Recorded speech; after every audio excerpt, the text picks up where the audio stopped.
Hey guys, welcome back to the channel. Today I'm going to talk about GameStop. And again, this is not my normal kind of content, but I thought I would cover it a little bit in case anyone is left out of the loop, perhaps get a little bit of perspective.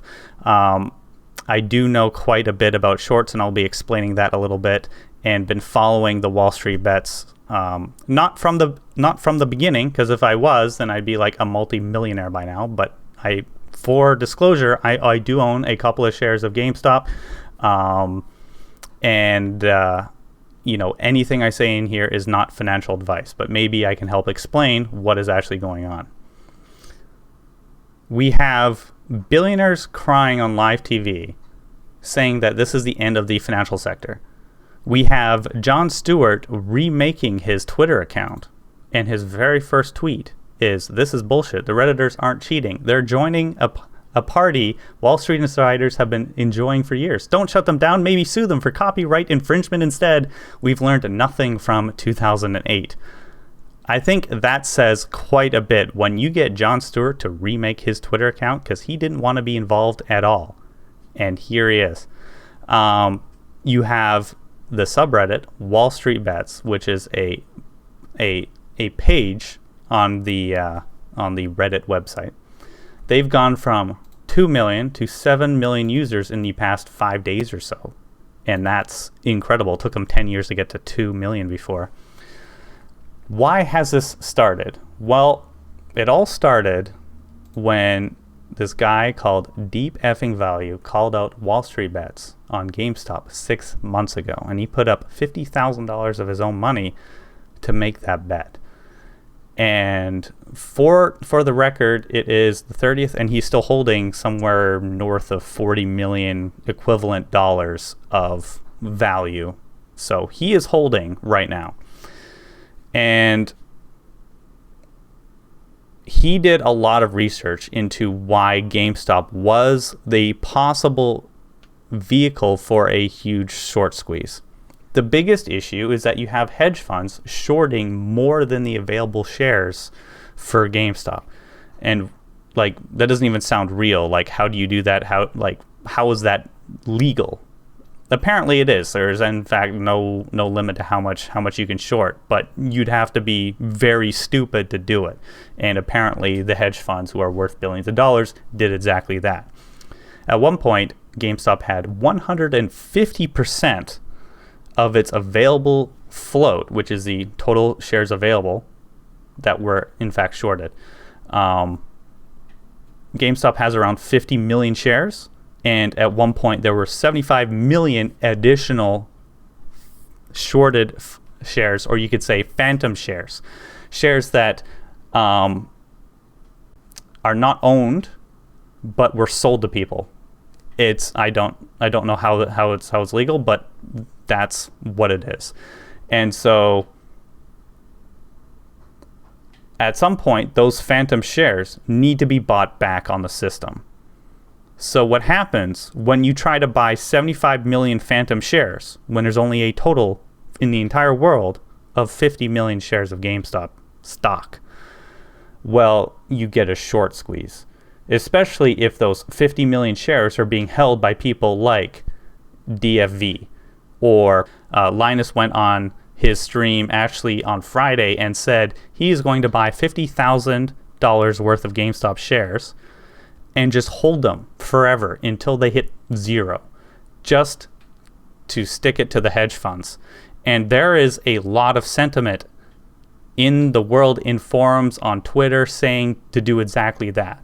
And again, this is not financial advice, because if you hold a stock to zero, obviously you're not going to make any money. But that is the thought, the idea that you're just going to hold a stock and you're going to basically make these hedge funds pay extremely high margin costs because they have to put up all the capital for that. So as of right now, I've been researching. Apparently there's a little bit less shorted shares right now. There's probably about 57 million shorted shares instead of the original 75 million. That's still more than 100% of the available float. Let me put that in perspective. GameStop market cap, which is the amount of shares times price, is at 22 billion total. Okay?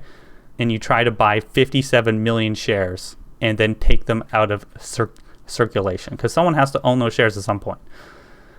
And the hedge funds will not own the shares after they buy them, because they've already sold them. When they buy them, it's just net zero and it cancels it out, right? So they're literally buying air. They're buying the nothing that they sold back, which is honestly hilarious when you actually think about it. So they're buying the nothing back, they don't get anything, and they have to pay a ridiculous price for it. Well, a lot of people are saying to hold to like $1,000, $10,000. Like they're talking 10 times what the current value is, 100 times what the current value is. So hedge funds currently have like a paper loss of like $20 billion. Well, there isn't 57 million shares available at $300. It might be available at $1,000. It might be available at $20,000. We don't really know. So this is where this short squeeze comes into line. On top of that, it seems like the hedge funds are doubling down on their short positions, in the sense that brokerages sold a lot of calls, which are contracts of shares. And I won't get too much into that, but basically it's sort of like another version of a short, is that if you don't have a share available, then at some point it will need to be bought on the open market and charged to your account. Well, on Monday, that's exactly what's going to happen to somewhere north of 10 to $15 billion in these contracts will have to be bought. This is in addition to the actual open short on GameStop. Again, this is not Wallstreet bets doing. This is the hedge fund shorted at one point 75 million shares. That means they created 75 million phantom shares and sold it to people and pocketed the difference. Well, they have to buy those shares back. Like that's how it works. If they don't, then it's basically like they just can make up the rules at any point. Well, we'll see what happens on Monday. That's basically the gist of what's actually going on. There is some very hilarious things being posted to the subreddit, which I encourage you to check out. People do really dumb things with their money. For example, some guy bought with his money a plane to run this. I think it was around San Francisco, because Robinhood had restricted buying, and again, that's just one broker. A lot of brokers were able to meet the needs of their clients and be able to provide shares when they were bought. So the idea that they're going to restrict shares everywhere, obviously not a real thing, because only some brokerages are doing it, and they're actually being sued right now. Robinhood is being sued because they changed the rules in the middle of the game and were not allowing the average person to sell, but they were allowing hedge funds. No, they were not allowing the average person to buy stock, but they were allowing hedge funds to buy. And again, equal access is demanded. You know, that kind of thing. You have Times Square. Billboard was bought again. GME is the ticker number for GameStop. You have people from Hong Kong that are. It is literally worldwide news. It's a worldwide phenomenon. And again, the sentiment is people want to hold this stock. Maybe not necessarily even to make money, just to send a message. It's very much like the Dark Knight. You know, it's not about the money. It's about sending a message. That's very much the sentiment. You buy the stock, you hold it, you don't sell. You then watch the hedge funds burn. That's the sentiment. So when you have people like Jon Stewart tweeting about it, I mean, you even have people like XQC involved, and it's like all over Twitch too. People are putting GME in their title of their streams and that kind of thing. It's getting a lot of traction, and you know, about time. It's about time the average retail investor was able to push back a little bit. We'll see what happens. The SEC in the U.S. is probably going to get involved, whether it's on the side of the retail investor or it's to protect the hedge funds.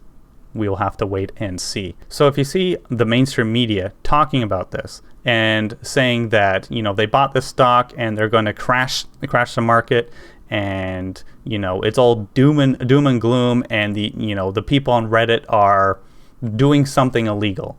Well, it's just an open forum. It's not like a pump and dump scheme. It's the idea that someone, DFV, posted his own investigation into GameStop and posted it on a open, anyone can see it, forum.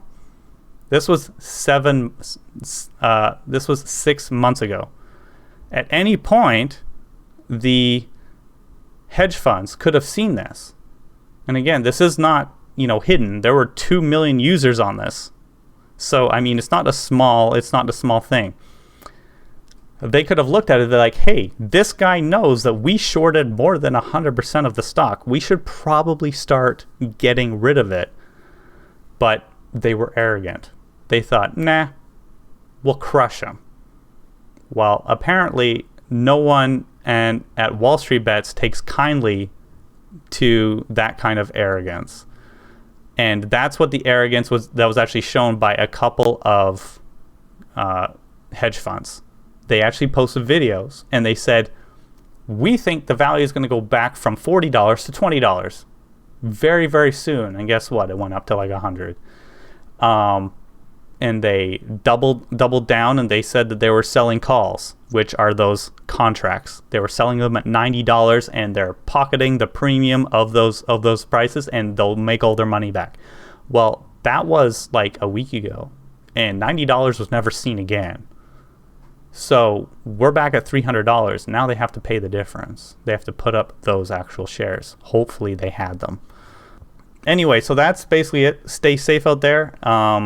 If you are involved in anything to do with Citron Capital, Melvin Investments, Interactive Brokers, Robinhood, or Citadel, I would suggest you get money out of anything to do with it. Being that I'm in Canada, most of my viewers are in Canada, that's probably not a problem. The banks up here are very separated. You can still buy stocks in Canada and other places like, you know, Hong Kong, UK, New Zealand, and all that stuff.